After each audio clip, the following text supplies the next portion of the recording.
We respectfully request the Sangha great virtues for the sake of this assembly and all living beings.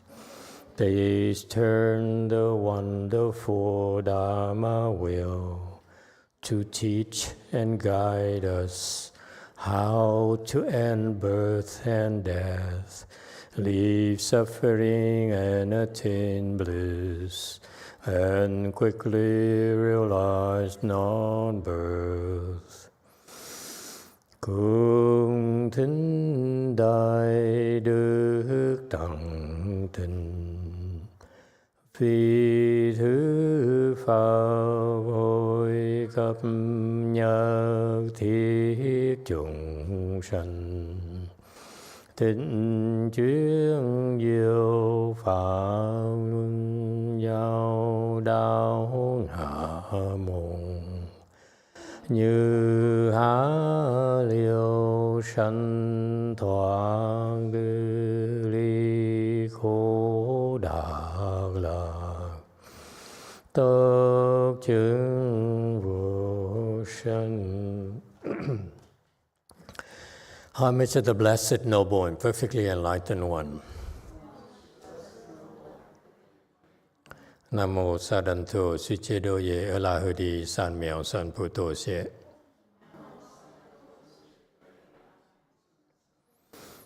Nam mô Tạc Đắc Tha Tô Ya Đà Gia La Đà Đế Tam Miao Tam Bồ Đà Toa.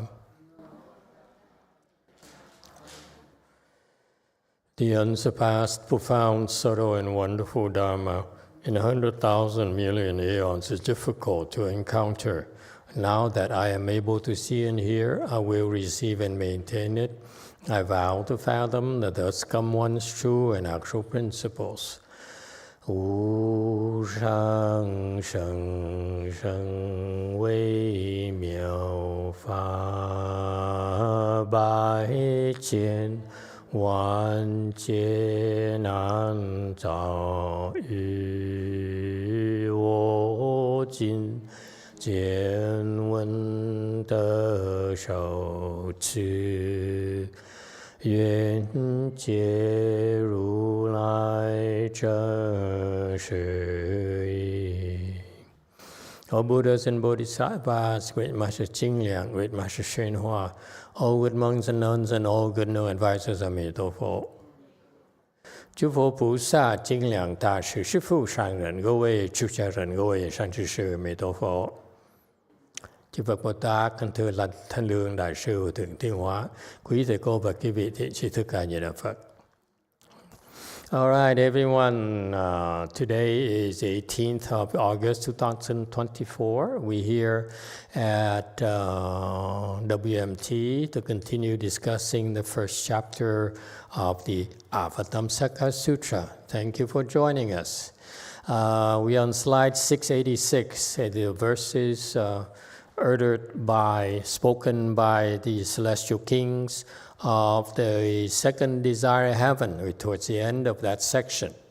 Okay, let's jump right into it. As I recall, the Dharma kings see a meritorious virtue, supreme and unequaled in all the world. 我念法王功德海，世中最上无与等。Okay. So 687, this Dharma, this celestial king here, he contemplates the Buddhas, Dharma kings, the Buddha, sea of meritorious virtue.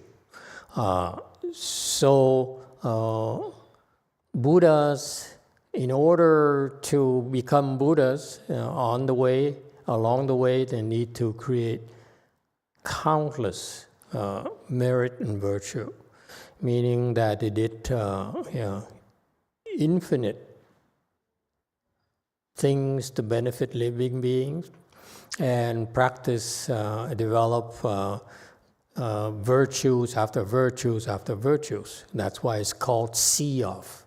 It's a sea refers to enormous as uncountable. Okay? And the one thing about the Bodhisattvas is that They have been doing it for a long, long time. It's not something like you who says, I work so hard. 4 years, I should get a degree. I work so hard for a month. I should get recognition for it. I've accomplished so much in 30 years. This is I should be remembered forever. No, the bodhisattvas, when they achieve things, they do it for a long, long time. Not in terms of lifetimes, but in terms of number of lifetimes. Countless number of lifetimes.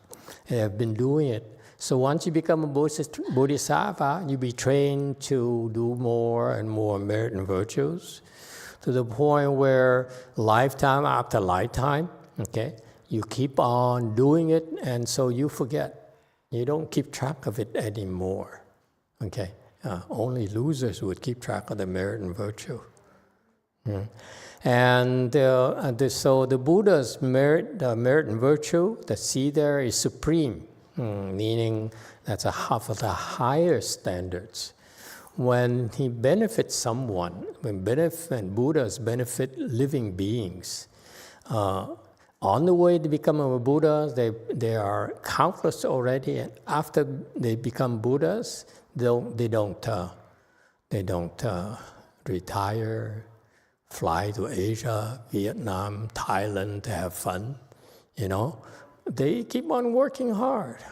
Okay, and the standards of what they do actually after you become a Buddha, your meritorious deeds are even more, a much higher quality. Your virtues are grandiose. Okay, that's why it's called supreme. I mean, that's the standards. We in America, we're so proud of our standards. We stress efficiency, effectiveness. You can talk all you want. Basically, at the end of the day, what does your wife ask you? How much money have you made? Thank you, sir. Okay, I mean that's talk turkey. Okay, how much money you make today? Okay, so that's why when we talk about here in the U.S., this the way of the West, we want to see concrete things. You don't just talk. Okay, so supreme unequal meaning that you can use any measure for the merit and virtue the Buddhas do. Okay, they are incomparable. They cannot be surpassed. Okay, in all the world. Meaning in this world we live here, in any world you live in. Okay, because it's too much for the celestial kings to go further and see other worlds. So he said, in the world I've seen here. Okay, and with the Buddha's aid, spiritual power, I'm able to see that within my domain here, in my world here, what he's been doing for us is truly supreme and unequaled. That's the gold standard, folks. No excuses. Okay? We're not, this is what the Buddhists and the Americans have in common. We don't talk, we deliver. Okay? That's why Amazon is still number one. It delivers, sometimes broken stuff, but it's delivered same day. Okay? All right. 688. Immense happiness swells in my heart. This is the liberation of the God Jewel light. 发生广大欢喜心，此宝光天之解脱。 This to me is interesting. Okay? The immense happiness swells in my heart. Okay? You see, for us here, overachievers and great men and idols in our world, okay, when they look at they're very happy when they look at their own achievements. Yes? I'm talking about, presidents or past presidents or geniuses or whoever you can think of, okay?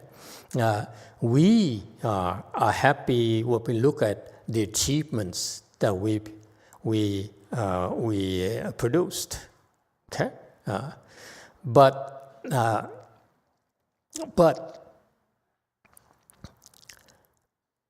when you look at your own achievements, when you ask these people, are they happy? Because I used to work for a lot of rich people, so rich. They look at you and say, I own you. What is your price? Huh? Give me a number. I give you a check. That kind of thing. Because you can't even think of enough zeros in your head. I own you, okay? So these people, okay, are they happy looking at their achievements, look at what they have? Let me ask you, you think they're happy? No, they're proud, but they're not happy. That's a big difference. They're proud of it because they said, I'm better than you. I can buy you. Like Howard Hughes, he went to a restaurant and the waiter, in a hotel, and the concierge look at him and say, what are you doing here? Did you have an appointment? Okay. And Howard Hughes said, no, I don't. But since you were so rude to me, as of tomorrow, you'll be working. You no longer will be working at this hotel because it's mine. So he then called the owner of the hotel and said, how much do you want for this? He wrote it on a check, right there. There's no Zelle back then. His Zelle limit is like a lot of zeros. You're not impressed. Anyway, my point being that these people, doesn't matter how much money they have, you think they're happy? No, they're not. Whereas bodhisattvas here, in contrast, bodhisattvas, okay, what makes them very, very happy is to look at the Buddha's merit, see merit and virtue. Why is that? Do you know? Why? Do you believe that? Huh?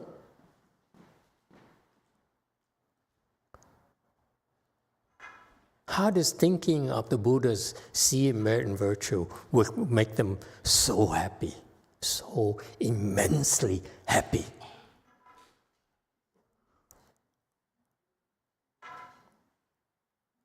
Oh, I'm sorry. None of you is a bodhisattva. Actually, mahasattva. Let me clarify for you. You have to be a mahasattva, a mahasattva.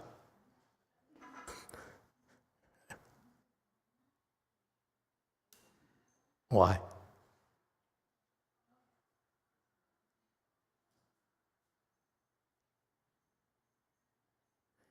And you women, just a minute. I asked the boys here.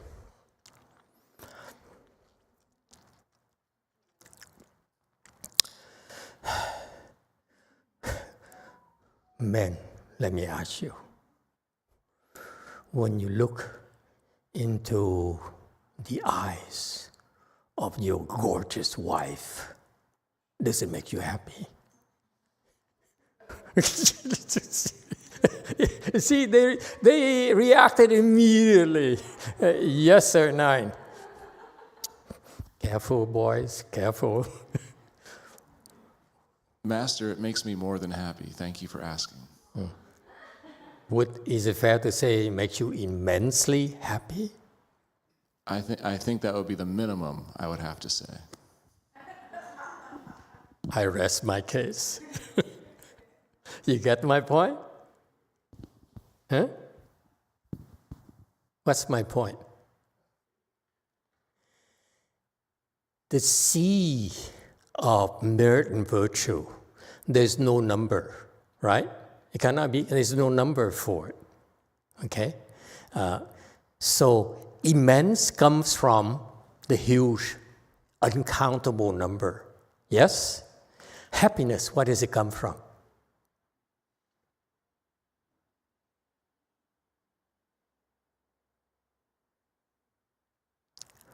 Tres. That's what I would say, helping others. I have to think. Helping others makes you happy? Nah. Yes. Nah.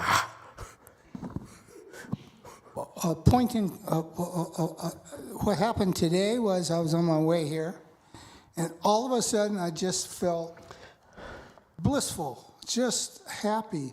And I thought for a minute, and then it came to me, well, of course, today's Ulambana, I'm able to bestow gifts on people that I care about.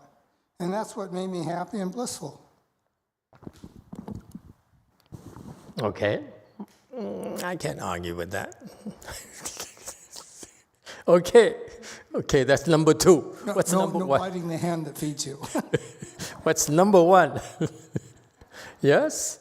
What do you think? Huh?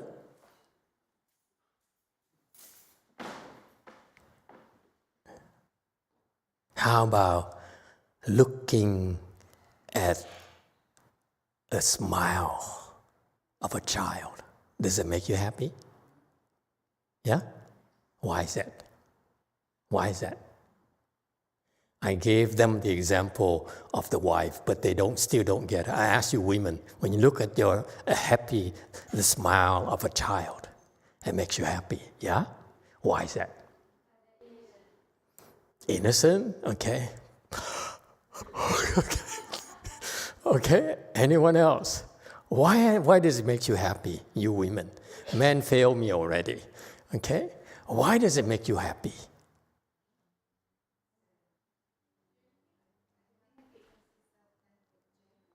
Genuine? Immense. It doesn't have the, Okay, there's a genuine and innocent. That's true. Okay. Anyone else? Yes. 6. Thank you. Just as a mom, that I saw my children smile. Just so I can feel that they are happy. That's why. Happy. Yeah. Yes. I'm happy. Yes. Yes. Okay. You still beating around the bush. I still know what I want to hear. Maybe my examples is not that good. My point being that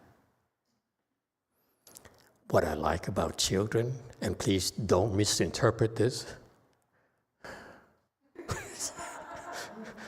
with the Catholic churches nowadays, you have to be careful. They're so beautiful when they smile. The smile is so, their face is like light up and they're so beautiful. Beautiful face of your wife. Yeah? Beauty is what makes people happy. I gave the example of beauty outside, but in order for you to be able to do a sea of merit and virtue, goodness after goodness after goodness, wise things after wise thing after wise things to benefit more and more and more and more people. Okay? That requires what? Beauty of the heart. And when the Bodhisattvas, Mahasattvas recollect what the Buddha have done to benefit and to help others, okay? That's ocean of merit and virtue. He sees beautiful things after beautiful things after beautiful things. That's why he's so immensely happy. You believe it? They see the Buddha's work as a masterpiece. It's so beautiful. from the goodness of the Buddha's heart. Let me tell you. And again, guys, because I'm a lot more experienced than you are, well, except for one. How old are you? You're way a lot older than I am.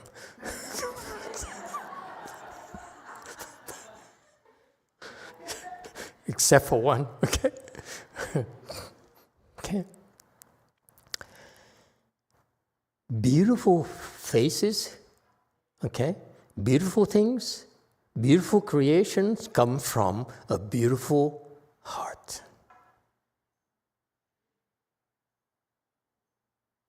So that's why when we men get married to women and you guys age, at first we find you so beautiful. As you age, stop it. Stop it.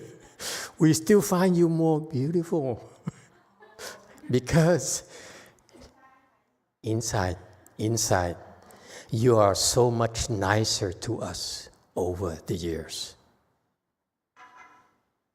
Only you can be that nice to us.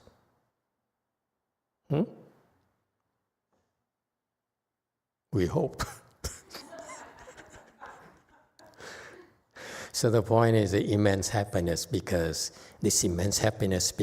it's the beauty from goodness. It's my conclusion. It's what I propose. I submit to you.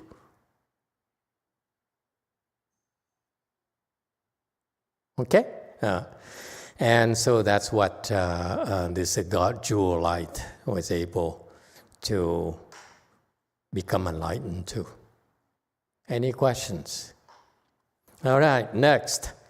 690, the Buddha knows sentient beings, ocean of good karma, the very supreme causes leading to bounteous blessings.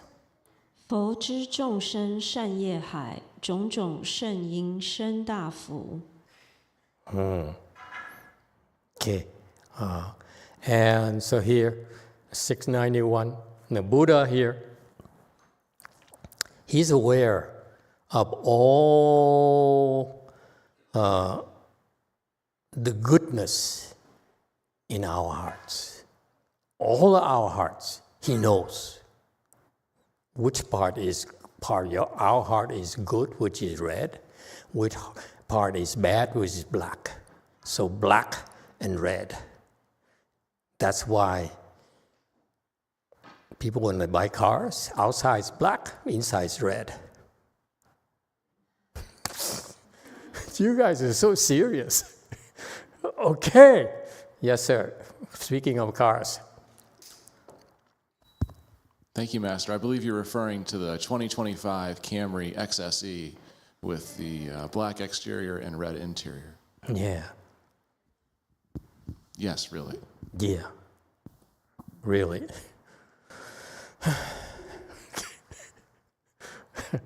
For those of you who are questioning this, you should go online and look up on Toyota.com. You can go to Build and then choose the Camry 2025. Yeah. You choose the XSE, which is the top of the line, and the only interior color that's available is red. Thank you. Okay. It's priced at around $41,000 and gets nearly 50 miles to the gallon. It's quite practical. Yeah, very, very practical. Okay. Better car than a Tesla. Okay. So he knows, okay, the ocean of goodness in us. Each and every one of us is capable of an ocean of goodness, and that translated into the karmas. Okay? Okay? And he's able to make the connection, the very supreme causes leading to bounteous blessings. So he sees us in each and every one of us. He sees the goodness in our heart, okay? And I was joking, of course, actually, that Camry is red on red because there's no evil. When the Buddha looks at us, oh, you're so nice. Look at, like who Who's a bad boy here? Look at the Catholic there. He said, oh, what a wonderful guy. Okay? He sees no evil at all. Absolutely not. Okay? And he also sees this supreme cause is leading to bounteous blessings. Okay? So this is a description of what the Buddha is able to see, okay, the good karmas we created and also the future blessings as a result of our good karmas. He sees it right away. Okay? He doesn't have to call ChatGPT and say, what do you think? You know, he so-and-so, he did a good deed there. What does he do? You know, the Buddha immediately sees it without going through AI at all. Processing, I believe. All are revealed without remainder. The God Cowl of happiness sees this. 皆令显现无有余，此喜祭天之所见。So all are revealed without remainder. So he reveals, so he helps us see the connection between our good deeds and the good effects that those causes created for us. Okay? And so, in a way, it's like this is what Buddhas and Bodhisattvas do. They try to help us see the connection between the good deeds and the good things that happen, the good results that happen to us. And this is what we need to reinforce our faith, deepen our faith. Very much like the devil is able to connect the evil deeds with the evil things that happen. See, they're wonderful, huh? Just what they do on the other side. All right? And the God cowl of happiness sees this. Okay? So he has a bump on his head, okay? And that stores all the happiness. So his happiness is not in his heart, it's not in his tummy, but it's up here in the bump. They're bodhisattva, they can do whatever they want. The Buddhas appear throughout the 10 directions, everywhere, pervading all worlds. 诸佛出现于十方，普遍一切世间中。 Okay, 695. They appear throughout the 10 directions. They, first of all, can go anywhere, okay, with instantaneously and without any obstructions. Okay, they don't need to call up the airline find out if they can use their frequent flyer miles or something, no blackout dates and stuff like that. No, Buddhists, when they go just like instantaneously, okay, anywhere they go. And they don't need to apply for visas. You don't have to have their secretary call such Buddha in different worlds, say, can I get a visa to go to your country? Okay, no, they can go anywhere and they can appear anywhere, okay, and everywhere, in all worlds, all the Buddha lands, all right? 696, observing the minds of sentient beings that manifest to tame them, Celestial King, proper mindfulness enlightens to this path.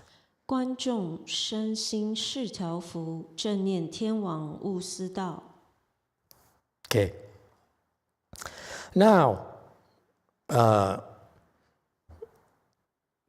Buddhas also does one more thing as well. They observe the minds of sentient beings and they manifest to tame them. Okay? And so this is the nature of their work. They can see that we are on a naughty mode. Okay? And when necessary, when the time is right, when our blessings mature, then they will manifest. They have some sort of manifestation to help us tame our wild mind. Okay? The human mind in Buddhist literature is like a wild horse. It needs to be tamed. If you tame the wild horse, it's very useful. If you don't know how to tame a wild horse, you cannot take advantage of it. Okay? So same thing. A human mind is like a wild horse. And so Buddhists and Bodhisattvas learn how to tame them. So Bodhisattvas, that's how Bodhisattvas became Buddhas, because on the way they learn to tame different, increasingly more difficult, increasingly wilder minds of living beings. Okay? And so how do you tame them? Master YongHua says here, 3 major approaches to deal with the 3 poisons of our minds. For greedy people, we need to teach them the contemplation of impurity. For people who are angry, we need to teach them about compassion. And for people who are stupid, we need to teach them to contemplate cause and effect.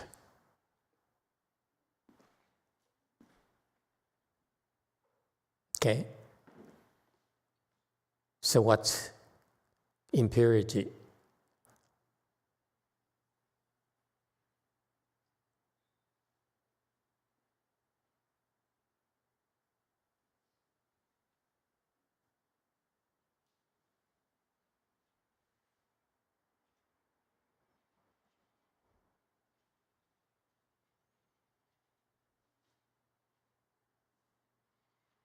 No one knows? Why are we greedy? Why do you want more money? Why do you want more food? Why do you want more fame? Why do you demand more respect? Why do monks want more temples? Why? That's the nature of greed, right? Yes, 2 in the back. Thank you, Masters. Is impurities come from our false thoughts?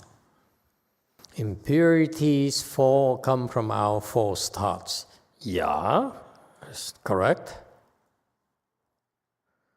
They're blocking my clock, so I don't know when I'm supposed to stop. It's okay, don't do anything. There's a clock somewhere here. All right. Yeah? Anyone else?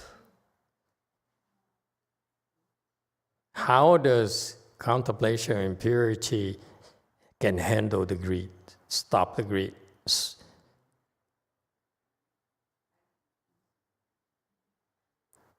Anyone?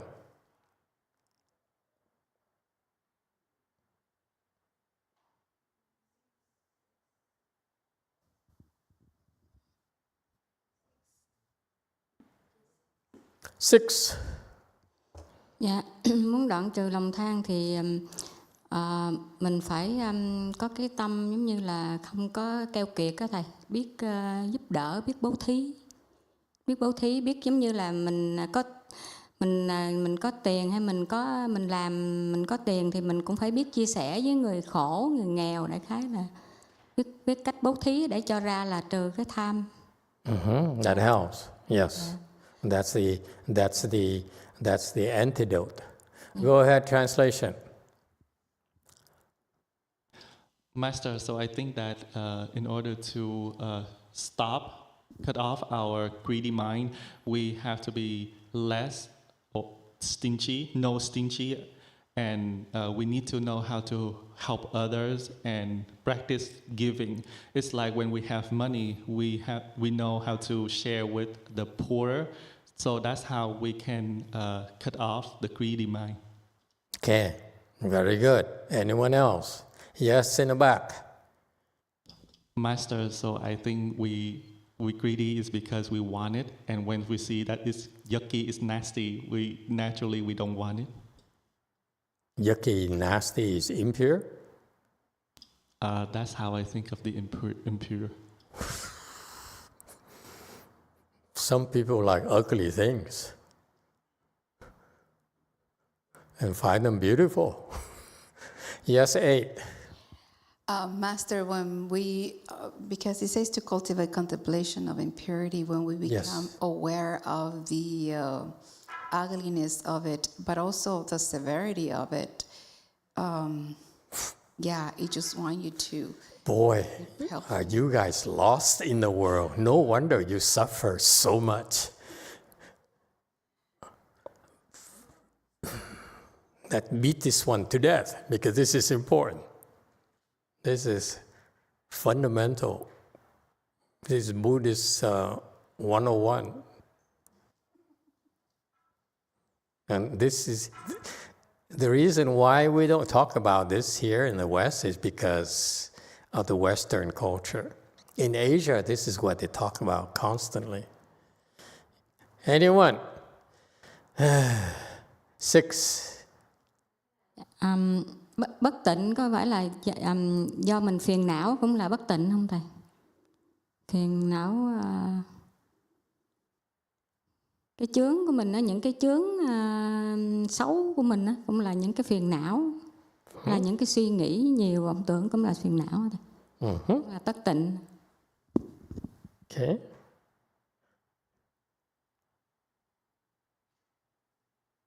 Master, is that impurity? Is that our afflictions?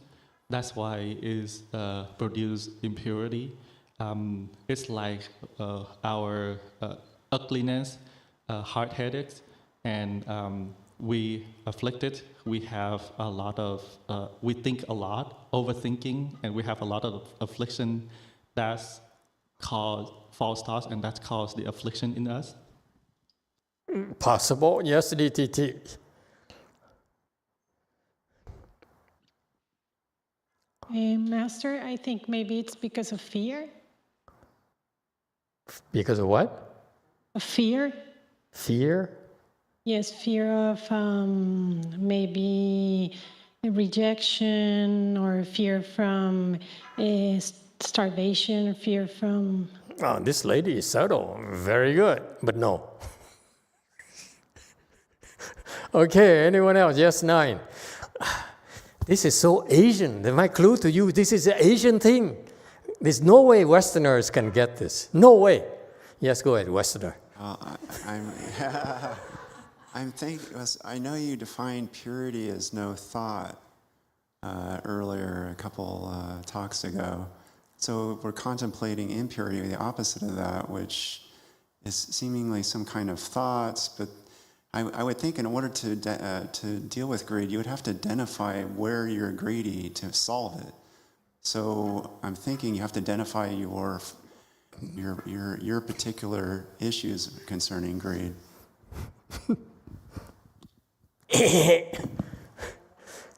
Anyone? Any Asian kind of person? See, even Asians don't get it. This is so fascinating to me. This is so Asian teaching. This is Asian Buddhism. Don't have it. Christianity doesn't have it. Mormonism doesn't have it. Islam doesn't have it. Only Asian Buddhism would have this. Taiwan Buddhist. What do you think? This is so Chinese.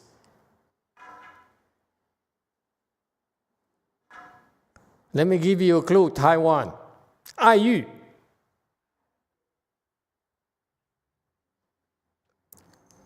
这个是爱欲，不是欲。爱欲。She said, "Oh,爱欲。Stop it. Don't put me down in front of everyone."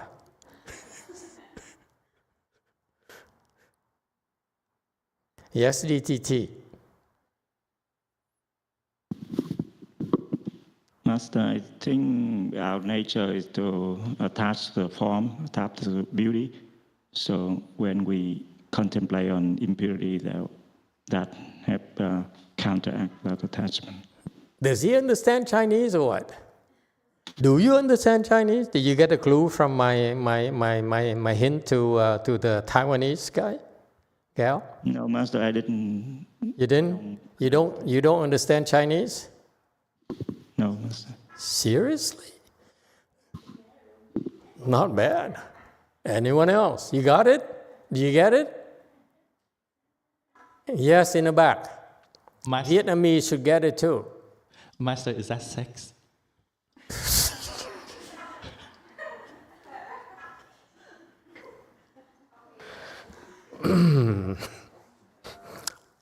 Good thing no kids here today. Yes, 6. Dạ thầy, con nghĩ là giống như thầy nói Á Dục, là con nghĩ giống như là trong thường những cái người Á Châu á, là người ta ưa sống chung một cái gia đình lắm, giống như nói là 4 đời luôn. Ví dụ như cố sơ rồi con cháu, còn người Tây phương thì họ ít có sống chung vậy đó. Phải không thầy? Người Quế của tôi ở 5 đời luôn, phải 4 đời luôn. Giống như cái tình thương nó cứ liên kết nhau. Okay.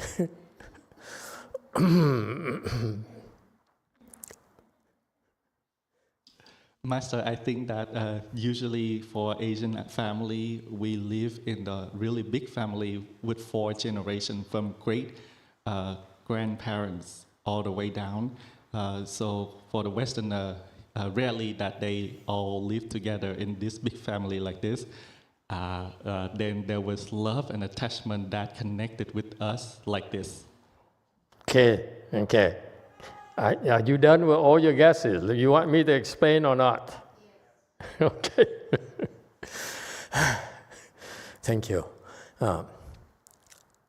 This is why you have to read things in context.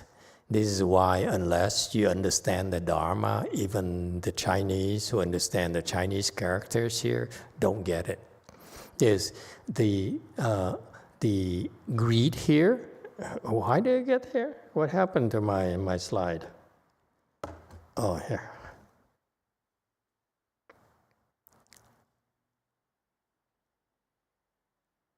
Where did we go? Oh, yeah, okay, here we are. Okay, sorry. Okay, here's what happens. In Chinese, okay, when they talk about greed, actually it's always I, you. Greed is, it's translated from I, you. I is love, you in desire. This is very, very Chinese. It's very precise. Your desire, this is so profound, folks. We've been joking around, but I want you to pay attention to this. It's not my fault, it's Chinese. Okay? The greed here is actually comes from I, you. I is love, you is desire. And somehow it's translated into greed. So a lot is lost in the translation. Too much is lost. So when we talk, and how do I know it's about I, you? It's not greed as we know as I want more and more and more. No. This greed is actually I, you. How do I know it's I, you? Because of the antidote for it. The antidote in Chinese Buddhism for I, you is 不净观. Taiwanese, you get it? Do you understand my Chinese? Thank you. Okay, so in Chinese Buddhism, you have a problem, a huge problem that most of us have is I-yu, love and desires. Is that clear? Very fundamental Asian Buddhist teaching, I-yu. What's Korean? Don't know? Ayo. Ayo, okay? Ayo. Ao, yeah. Ayao. Hey you. Okay, so I-yu is translated into greed, but originally it's love and desire. And that's what the Buddha taught in Chinese Buddhism. It says, if you have someone who's heavy in I-yu, you teach them Bu Jing Guan, you teach them impure or the contemplation of the impure. And that's how Hinayana people, they practice that and they become fourth stage arhat.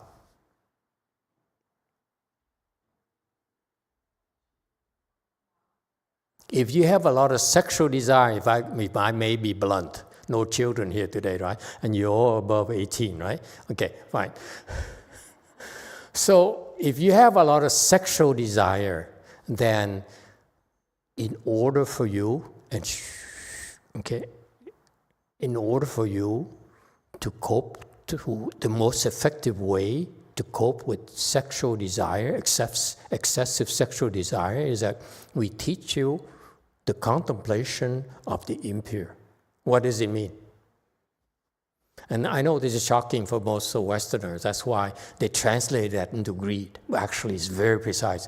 I-yu, love and desires. You see? It's too blunt for Westerners. Was there a question here? Yes, 3. Contemplation of the impure. Of a, I can remember Master Shenhua stating a contemplation of a pus-filled bag of a decaying body. That's it. Yeah. Oh, for example, I don't know about you, but just throw a name, get a name from the air. Kate Upton. No one knows her. Good. Don't have to know her.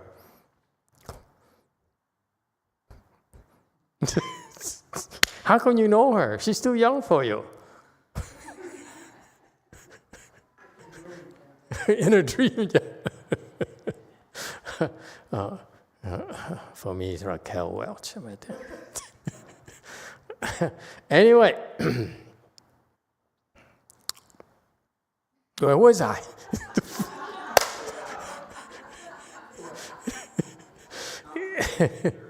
Yeah, thank you, sir. Thank you very much.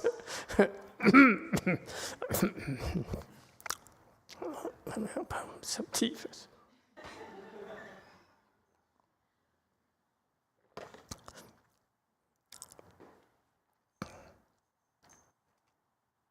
I remember a friend of mine, Thai Arhat. He was 21 or so. He really was in love with his girlfriend. And his girlfriend says, if you want to marry me, you want to marry me? Yeah? I said, yeah, I want to marry you. And she says, in our Thai tradition, you should go to the temple and shave your head for 1 year. Thai tradition. I swear to God. It's true. Most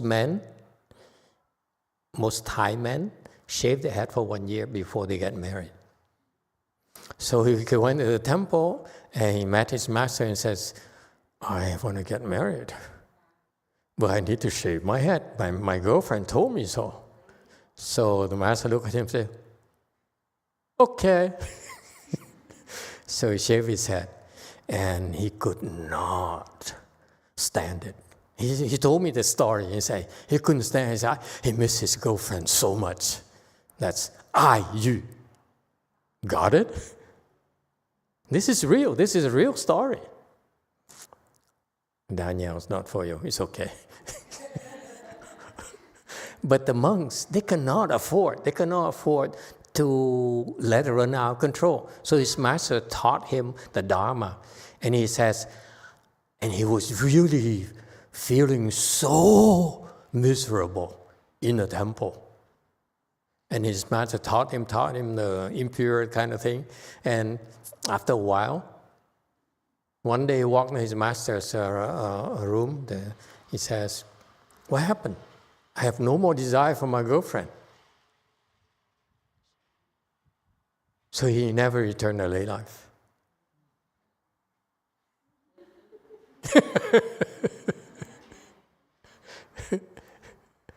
Yeah. That's what happened. So it really works.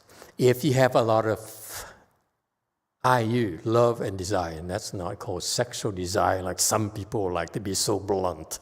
Okay, can we translate it as love and desire? Makes it more elegant, less crude. Okay? Okay? We have a solution for you. And the solution is to contemplate the impure, like the Hinayana people is very good at this. And Master Shinhua actually, this is told to me by one of Master Shinhua's Caucasian disciples. He has a lot of IU himself. Okay? So he says, it really works. If you contemplate the impure, it really destroys love and desire. So what is the contemplation impure? Would you like to know? You too? Daniel? Is there a problem? You want to talk about it? Okay. So what you do is that you take a photo of Kate Upton.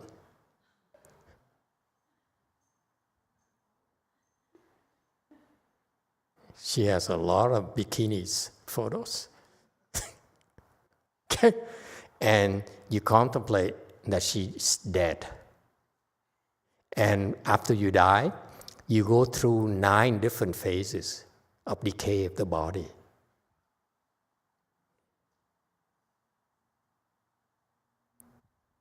Okay? Among which the phases where your body swells up, so all the shapes are deformed. Okay? And then you have the skin breaks and the pus, forms and oozes out. Does it work, guys? Does it work so far? Ronald, does it help?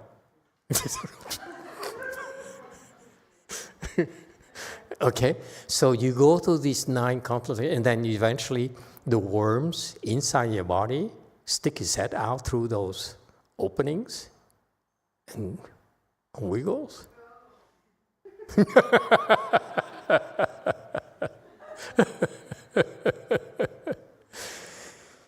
I guarantee you, it worked for so many Buddhist disciples. If you go through these 9 phases of decay of the body, that's why it's called the contemplation of the impure. Hinayana text, okay, we don't have as much of a problem for us. That's why we don't have the actual text available. But now Daniel is going to look it up. Okay? You go through actually the Hinayana text, okay, has a very precise step-by-step contemplation. Okay? And if you do that, you become a 4th-stage arhat. You end all IU, all desire, love and desire. There's hope, guys. Never mind.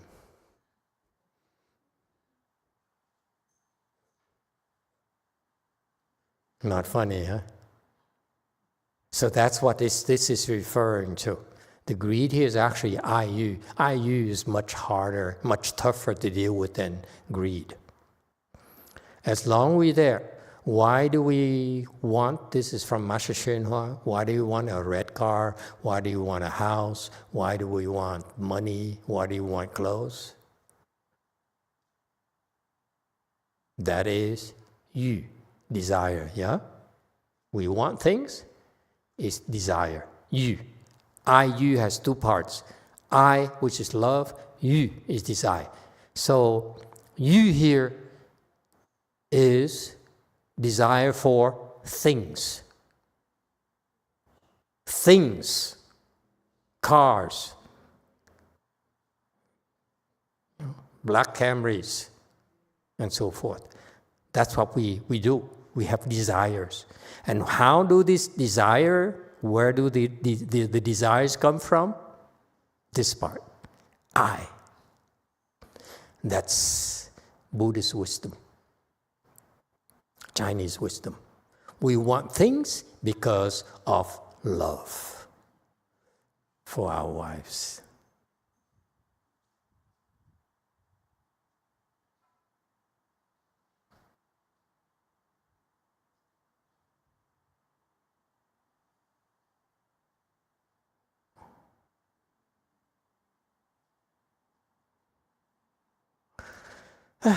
You're in Samadhi.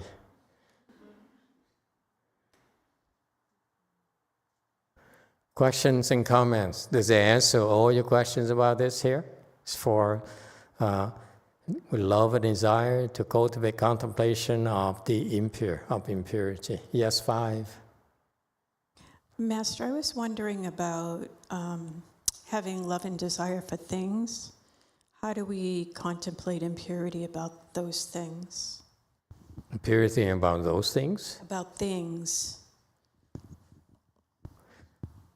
The reason you want things, Master YongHua says, and please don't blame me, okay, you Westerners are very unpredictable and very judgmental.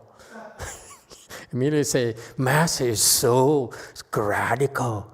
No, it's Master YongHua, not me. Okay? He says, your desire for things, okay, originates from whom? From what? Ahung. Now he chooses to have lost his voice. Master is sex. No. Sexual desire. I-U. Okay? Your desires. All the desire you have, desire to eat, desire for clothing, desire for things, desire for money, desire for fame, it came from sexual desire. The main driving force for all of us is sexual desire. Yes, Catholic.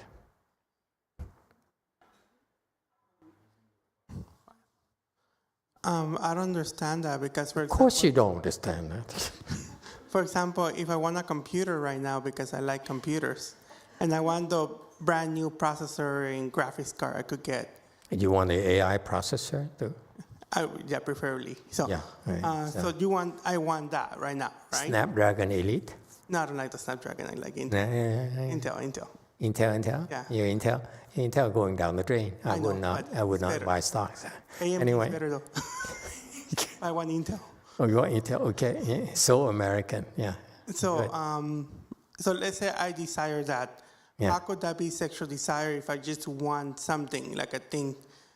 You know what I mean? It's like, for example, if I say that you want a red car, does it come from sexual desire too? I want a red car? How does it have to do with your desire?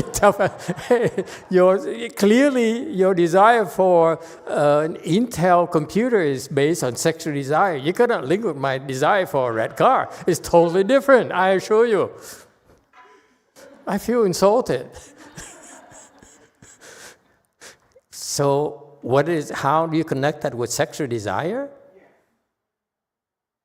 Help me out, guys. How do you connect that to sexual desire? 5. We're talking to a pro here. Pay attention. Yeah, I guess that's my question too. What? If we contemplate impurity the way that you're describing about the decay of the body, will that take care of all? Is that the foundation to take care of all our desires? Yes. Exactly. It's so beautiful. This is so Buddhist. When the Buddha says you have love and desire or sexual desire, I mean, if some people like to translate it as sexual desire, I like to translate it as love and desire. Okay? Much more accurate to me. Okay? And when you have a lot of love and desires that you should manifest through someone, okay, then if you believe the Buddhist teaching, you practice a contemplation on the impure, okay, then you see, Daniel, that goes away. It just dies. It's fascinating. It really dies. Okay?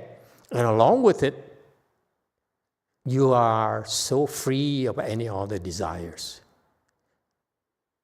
You find out. And because of that, you can make the connection between your desire for everything else is connected with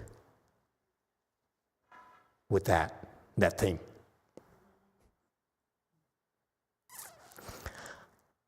Folks, when I first started, I didn't dare talk about this because the Americanos, the Westerners, are very adamant about this.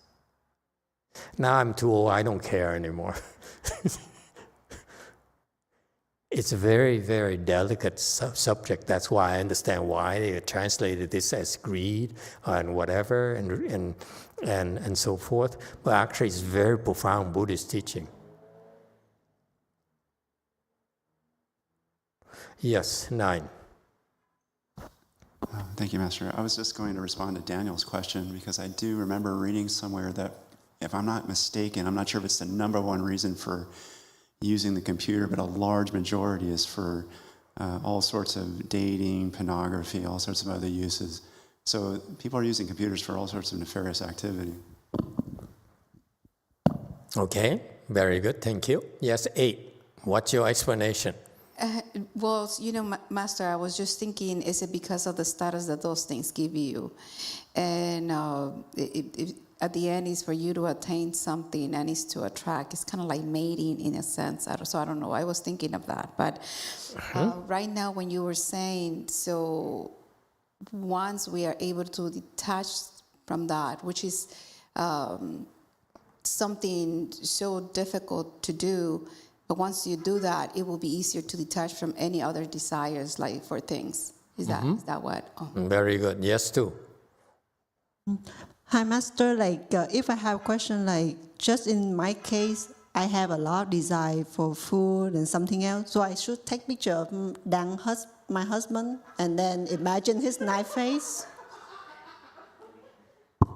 Is it that how it works, Master? So the desire connected with the husband or with another man? Issues, Master. Let's be honest. Can we be honest? Because, if you honest, it works faster. We shouldn't be joking this much, huh? Daniel, you're enjoying this too much. No. Okay? Yes. Not just your husband, don't tell him, but just choose someone that, that is the biggest problem.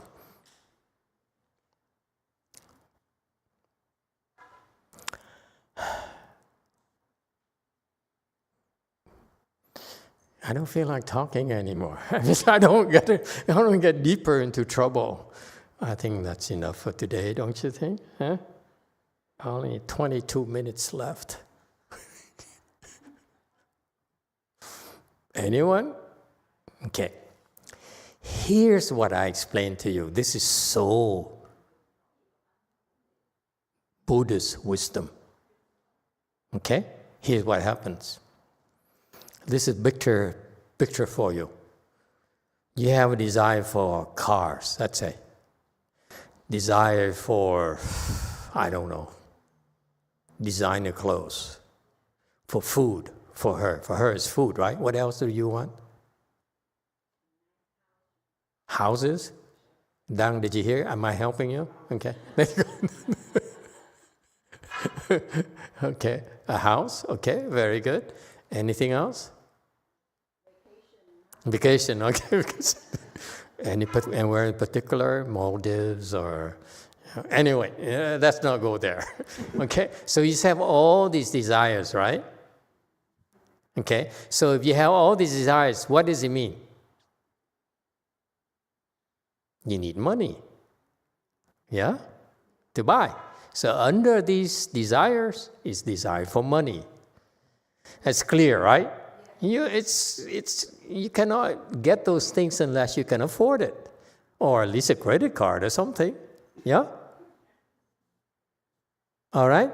So what you do is, the strings like her there, they can help you classify in terms of hierarchies of needs, whatever they call it, Maslow's hierarchy of needs and so forth. Or a new version, they don't use Maslow's anymore, they use something else, whatever. And they now invented more models for that. But the point is that all your desires that you have, okay, can be broken down to lower stratums of desires, yes? Okay? And you do that, what you find out the lowest one is, this is Buddha's wisdom. Sexual desire.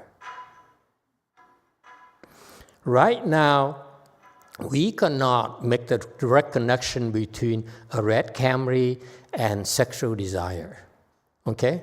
It's not that clear. But if you manage to break down to a lower and lower level, directly connected to you in particular, it's not about all of us, it's about individually. This is why you contemplate the impure, because individually you have certain reactions to it. Okay? And you find out that you break it down, you see that ultimately the only thing, the real engine behind it all, is your nuclear energy. I mean,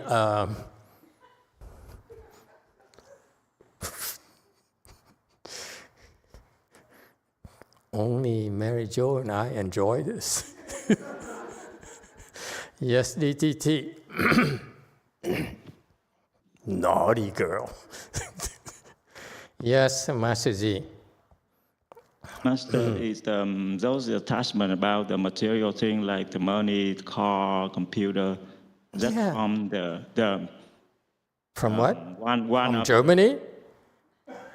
No, it's one of the 5 quick servant that the body view, and then that the attachment to the body, and then the attachment to the body have the foundation of it is the sexual desire. Yes. Yes. Mm-hmm. Okay. So you have the different ways to skin the cat, but the way you don't, the thing is that it doesn't matter if you understand or not. It's about how to sever yourself. You see, the beautiful thing is that we don't need to tell you the hierarchy of desires. All we need to teach you is contemplate. We show you how to do the 9 contemplation of impurity. And if you go to phase 1, okay, and then phase 2, and then phase 3, and so forth, at the end of phase 9, boom, something magical happens. And that's Buddha's great wisdom. It's not something you can understand intellectually, but if you do it, then your wisdom unfolds and you break through. It is ingenious, folks. Because my friend there, my Thai monk friend, told me, he says, it really works. After I stayed in the temple, and he's extraordinary because the program's only for 1 year, right? But he so quickly, he cut it off, just like that. He says, if I have no more of that type of aspiration, what's the point of me going back? And that's why he stayed.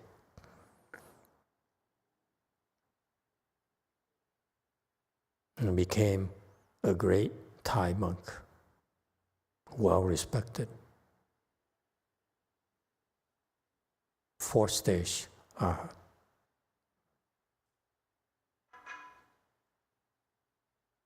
Interesting? Buddhist wisdom, folks. It's not for everyone, but I'm telling you, there's some cases where there's a need for you to make it happen. There are remedies based on the Buddha's teachings. And it has a proven track record. All right? Questions and comments? Okay, now we done talked about the uncomfortable. You know, honestly, I didn't dare talk about this 19 years ago. Okay? Because people would shred me to pieces. Yes, DTT. Master, when we talk about desire, it seems generally we cast it in the negative light, but what about, for example, desire for peace?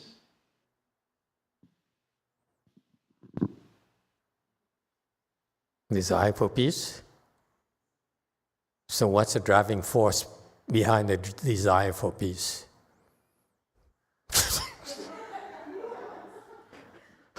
Okay, 9.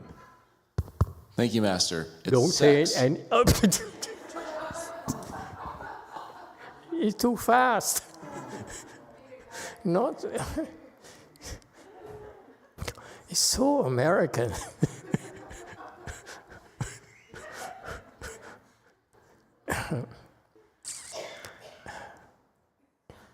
Anyone disagrees?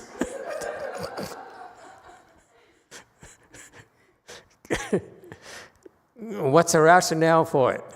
Sir, the desire for peace is based on desire for sex. What's your explanation? Yeah, you want boring sex.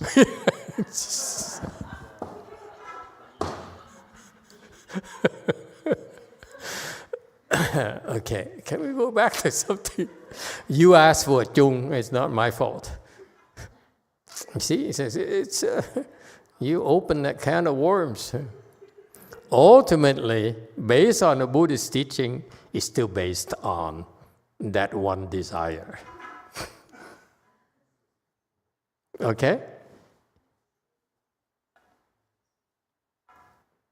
See, he disagrees.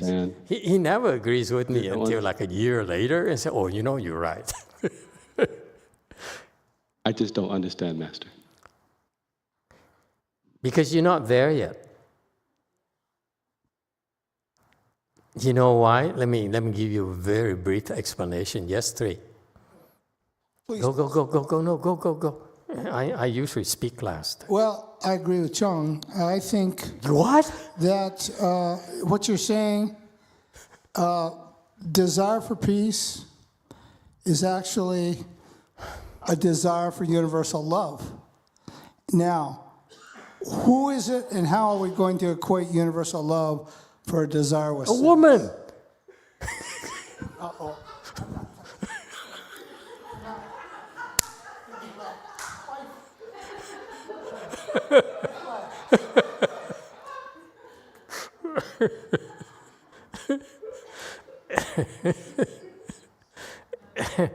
When I was at Blue Mountain Temple, there's a Korean lawyer or something. He loved us. He loved the way we spoke the Dharma.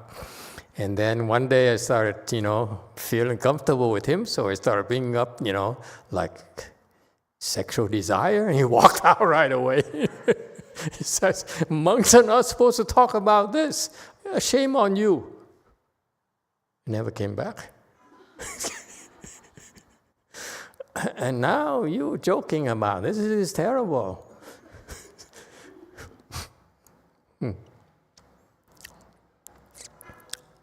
Very good, absolutely. We can love in peace. Peace is more conducive to love. Yes, Catholic. Now I'm scared. 5. So for him to drop the desire for peace, he might want to think of war? No, not at all. No. Let me explain to you. Okay. Where does the desire for peace come from?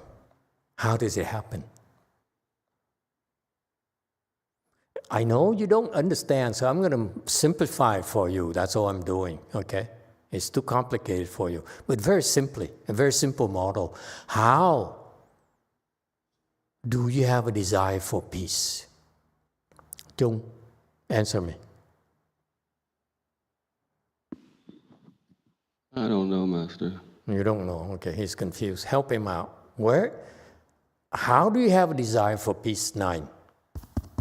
Thank you, Master. Speaking for myself, when I've desired peace, it's because I'm experiencing a lot of disruption, a lot of chaos. Okay, fine. You have a lot of disruption, a lot of chaos, a lot of turbulences and so forth. You desire peace. Is the same thing you're saying? Okay, there are 2 of them right there. 2 against, 2 out of 100. Yes, Daniel. Could it come from the ego? Ego, okay, very good. Anyone else? 9. Thank you, Master. I would say, this, to be literal, if there's a war, all this disruption is going to cause destruction of people's property. They won't be able to engage in their normal affairs of life. They won't have the things they want, which we already know is because of love. So it prevents all of that chain from happening. Yeah, okay. Anyone else?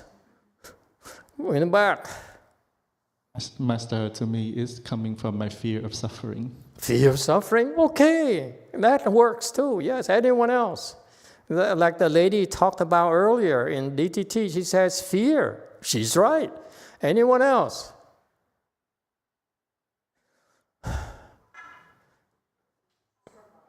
I still have 9 minutes. I'm trying to get out intact today. Yeah, okay, JC.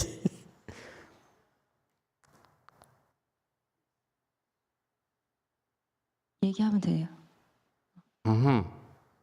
네, 안녕하세요. 저 질문이 있는데 제가 많은 것들을 좀 쉽게 내려놓을 수 있게 되었다고 생각하고 있었는데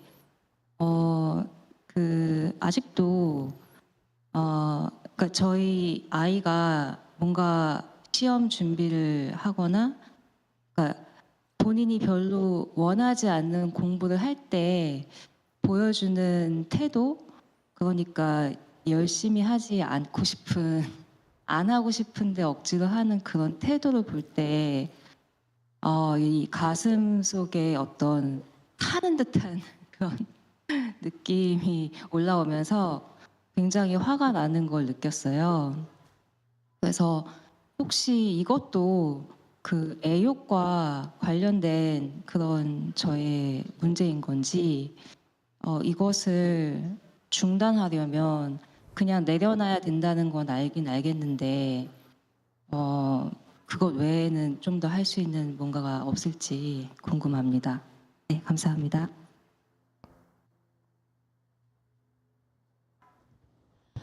Master, I thought I could let go a lot of things, but there were cases that I start to see about, for example, my child. For example, he was ready to prepare exam, but he doesn't want to study, and I could see that his attitude, the attitude that he doesn't want to study hard, but yet he's, reluctantly just doing his work. So when I see his attitude and his behavior, I feel the anger rising from my mind. Is that coming from love and desires as well? And I know this is my problem. And how can I stop this problem? I understand that we need to let it go, but is there any other way? Okay, very good. Remind me if I haven't answered her before we stop today. Anyone else? Is there? I answer that later. Anyone else? Yes, 6. Quickly, we're running out of time. Dạ thưa thầy, con nghĩ là cái khổ sanh ly tử biệt giống như người Việt mình nói á thầy. Cái khổ của cái sự mà chia lìa của giống như là chết chóc, giống như là gia đình có người thân phải ra đi. Dạ, giống như là sanh ly tử biệt. Dạ, đại khái là vậy. Dạ. Và nhiều cái nỗi khổ trong cái cuộc đời lắm, cho nên mình muốn đi tu để về cực lạc. Okay.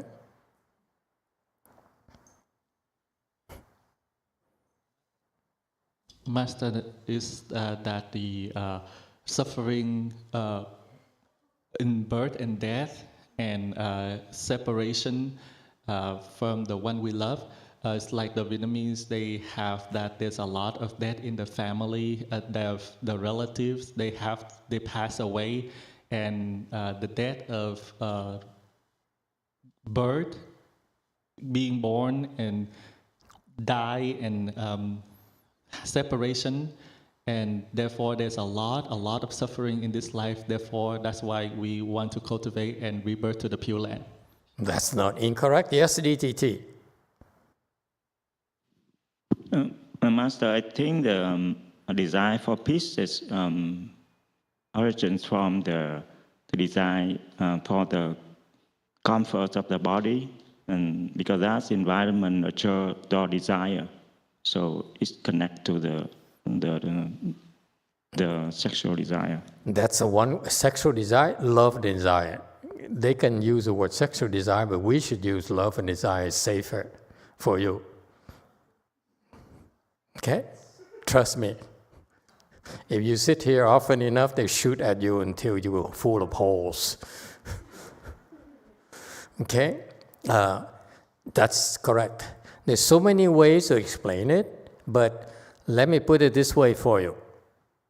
Okay, very simple model, okay, which cuts through to everything.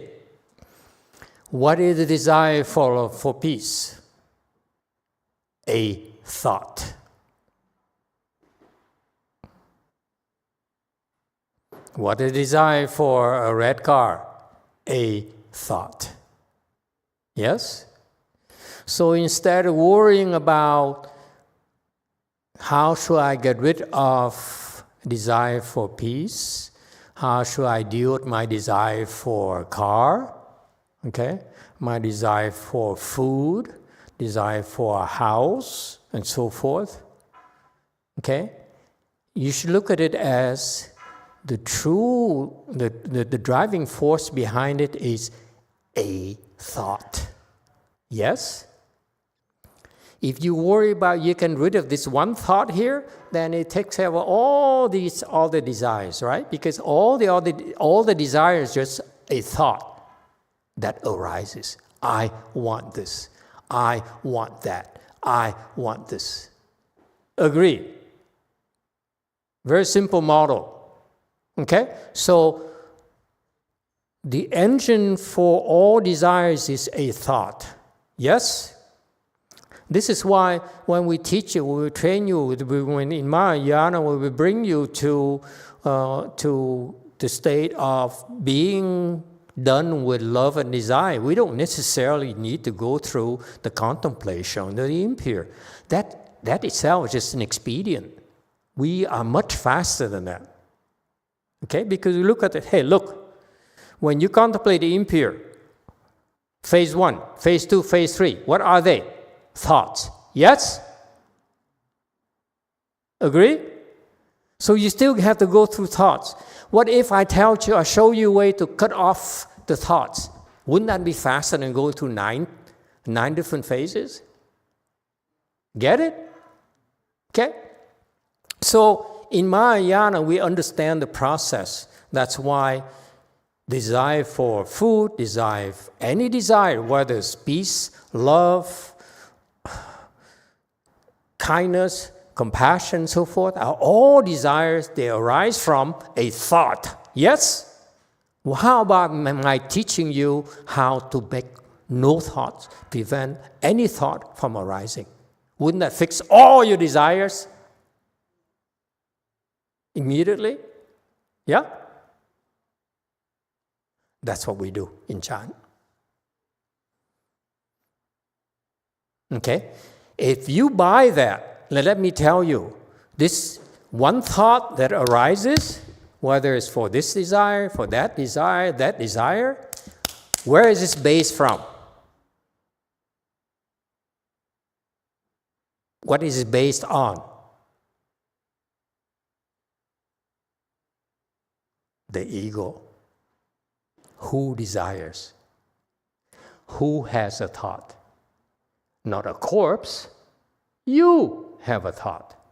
She has a thought. Lots of thoughts. Okay? So if you cut off the ego, you destroy the ego. There's no one who thinks anymore. No one who has a thought anymore. So all the desire up here, they fall off. They have no more foundation. Does it help? It's so scientific, folks. The Buddha is so precise. He knows exactly how to do it. And because the Hinayana people and such people, they are not quite there yet. They don't really believe yet. Okay? So that's why the Buddha has to go slow with 9 phases of contemplation. But it's too slow for us in Mahayana. That's why I don't teach you. Okay? JMT.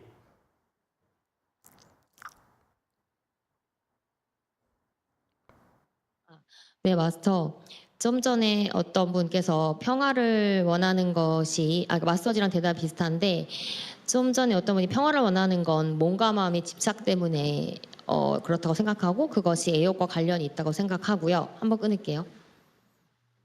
Someone just asked about desire for peace. My idea is similar to Master Z. I think it's attachment to mind and body, and also related to the love and desire. 제 질문은 방금 마스터께서 말씀하셨던 근본은 한 생각인데 그것이 12연기 중에 무명과 관련된 건지 그것을 질문드립니다.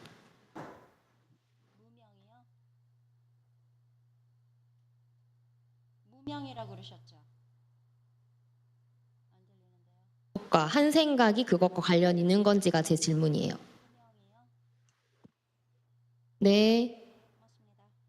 So, Master, you said that fundamentally there's a one thought. That's the problem. Is this related to 12-link condition, especially the part with no brightness? I don't know how to say no ignorance.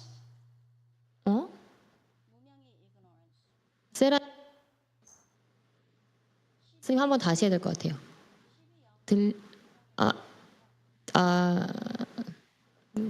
여보세요? 들리세요? 네. 제 질문이 방금 말씀하셨던 그게 우리가 12연기의 첫 번째가 무명인데 그것과 관련된 건지 그것을 질문드린 거예요. Well, she's repeating her explanation, but the part is the 12 condition link is the first one, the ignorance, stupidity. Is that related to that? Yes. But again, the 12 links is something that still too slow for us. Mahayana, for you to go through and sit there and look at 12 different things, it's just too slow. It's not certain teaching at all. Okay, we stop here today. Thank you, everyone.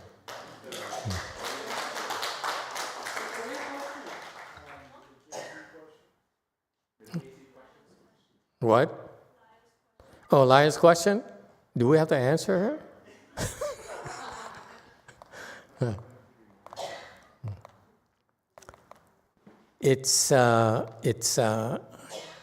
complicated, but basically, it's nothing wrong. It's because in your culture and the way you brought up, you're supposed to take care of the future of your son. That's your primary responsibility. If you add on top of it your love for him, it makes it even worse. It's much heavier burden for you. Okay? And so it's understandable why you're so afflicted about it, because of cultural reasons and also for personal reasons. All right?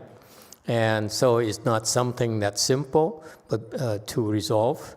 But basically, the better way to, instead of forcing it, okay, you should have enough wisdom to step back and say, I want good things to happen to my son, and that's my simple wish, simple desire, pure desire to do that. That's reasonable for you to have that. But for you to force it upon your son is not wise. It's overdoing it. That's because you don't understand cause and effect yet. You only see you, but you don't see how you to achieve it. In order for him to get what you want, you should be changing the paradigms where it should be that something he wants. That you should use persuasion to help him pursue it instead of you forcing him to pursue it. Yes, he's still young, okay, and therefore difficult for you to persuade him. On the other hand, if he has a blessings, you don't even need to spend much time persuading him at all. If he has really tremendous blessings, you only have to mention it once, and he would say, oh, that's what I want. Whereas if he doesn't have enough blessings, doesn't matter how hard you want, good things that happen to him, it's not going to happen. So to me, personally, that if I want good things to happen to my son, instead of forcing him, okay, yes, my job is still to talk to him, to connect with him, to appease him, and spend time with him. That's human nature, okay? But the best thing for me, looking back, and it's a good thing I didn't have any children, is more blessings. That's why I observed the last 19 years. I observed their relationship with their children. That's what I've seen. Okay? When your son has enough blessings, when the son has enough blessings, I see how they became interested in doing the right things. They don't need to be force-fed anymore. We still need to talk to them. It's our jobs as, you should be doing the good things and stay from the bad things. That's our jobs. Okay? It's still our responsibility. But the other side of the equation is that it has to click with them. If they don't have the blessings, whatever you teach them, they don't buy into it. It's only because they don't have enough blessings. The equivalent of it, a simple model for it is that if you have enough money in your bank account, you will never go hungry. How's that? Is the analogy. It's a matter of blessings. So it's never enough. More and more and more, and it's going to happen naturally. Okay? Yes, 6. I'm sorry, I'm going to give us the comment. My son, he's in right now college, but he's the high school. He doesn't have any much enthusiasm studying. But suddenly, right now, he has a lot of the enthusiasm here about the studying. So I and my husband, my daughter also, even though he's very surprised, he changed a lot. So I only pray for him. I give us give a blessing for him. Suddenly he changed. So I want to tell her just waiting and just pray for him and just give a blessing. Suddenly he find that what he wants, he changes. Suddenly he changes. Yes, Yeah. it mature. So those blessings mature. So it's not, when you pray for your sons to God, to Buddha, to Bodhisattvas, you're giving them blessings. Whether you can observe the fruition or not, it depends. So that's why our advice is more and more and more blessings. Instead of getting afflicted over why is he not doing it, why is my son like this when when his friends and our neighbors' sons are like that. No, you don't worry about it. You give them more and more blessings and you see the results. It's that simple. Okay, it's not just your son. So to blame him and to put pressure on him is not very productive. Yes, you're supposed to advise him and communicate and connect with your family members. But to go beyond that, to impose what you want on them is unhealthy to me. Give them blessings and they will choose right. They probably can choose better than we can choose for themselves. Okay? Thank you, everyone. We stop here today.